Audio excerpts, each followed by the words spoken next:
Well, a whistleblower group says the Biden administration has asked the ATF to draft a 1,300-page proposal, that's what we're being told, to justify extreme regulations for private gun sales or just transfers.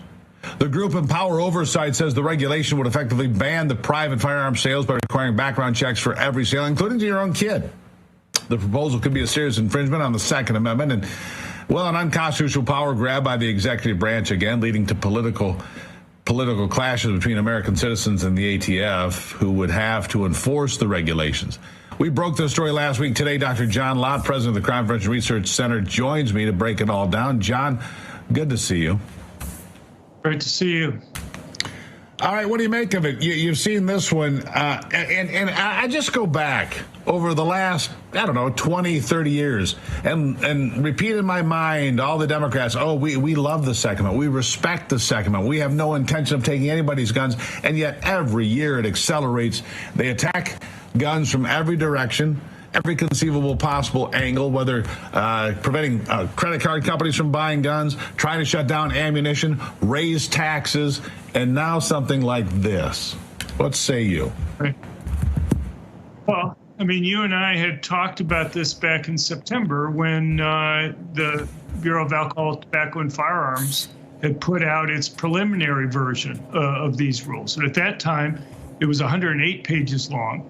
It was already incredibly complicated, and the vast majority of transfers between private individuals would have to be classified as transfers by a licensed gun dealer. I can only imagine what it's gone to with growing from 108 pages to 1,300 pages. But in the original proposed regulations that went out for public comment, they were saying things like, if you sell one gun and even talk about selling a second gun to somebody, then you're classified as you'd have to get a license and be a licensed firearms dealer. Or if you keep a record of what price you bought a gun for and how much you sold it for, even just one gun, you'd have to be classified as a federally licensed firearms dealer. So, if they want to add another 1,200 words, 1,200 pages onto those already existing types of regulations, it's mind-boggling what more that they could include in there.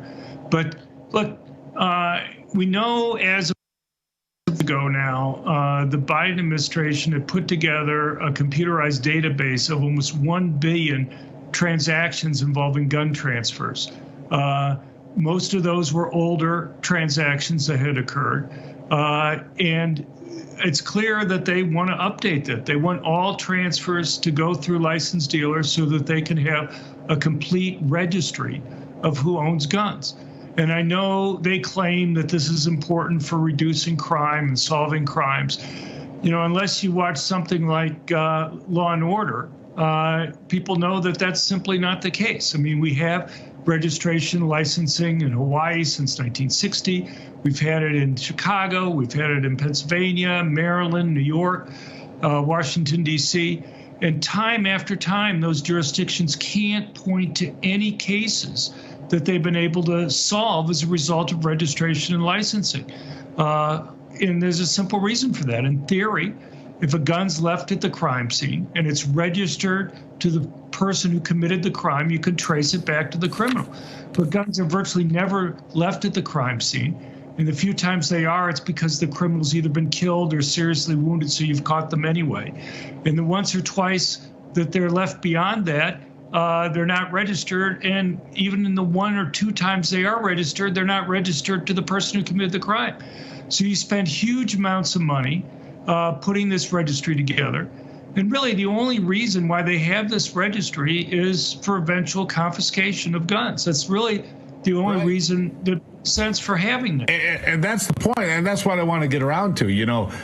Registering long guns, shotguns, hunting rifles, and so forth, never required. In fact, it was explicitly not allowed under the 1986 law, if I'm not mistaken. But here they're getting around that, saying everybody's going to be registered, every gun's going to be registered.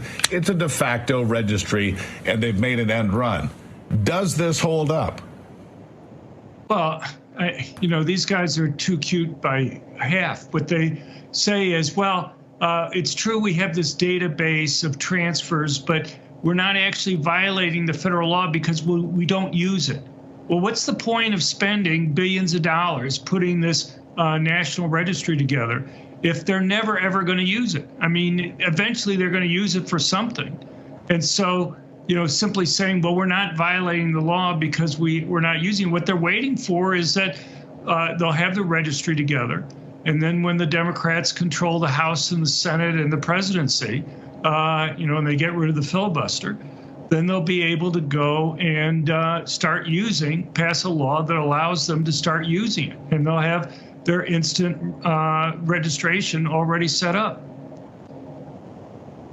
Yeah. So, and which brings me to one more thing, which is the United Nations Treaty on Small Arms, which has been sitting on the shelf in D.C. for a number of years, if I'm not mistaken. And you mentioned, a few votes in the House and a couple more Senate seats, and these things just get signed, which would mean an end run of the United States Constitution altogether, and dictation from globalists on how we address guns in America. I mean, that's it, isn't it? That's the ultimate goal. Disarm all American citizens, private citizens. That's the goal. I'll give you the last word here on that.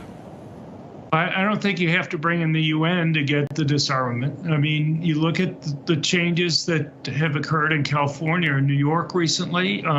They make it so that it's basically impossible for people to carry concealed handguns to go and protect themselves. The whole state is essentially gun-free zones if they have those types of bills actually go into effect.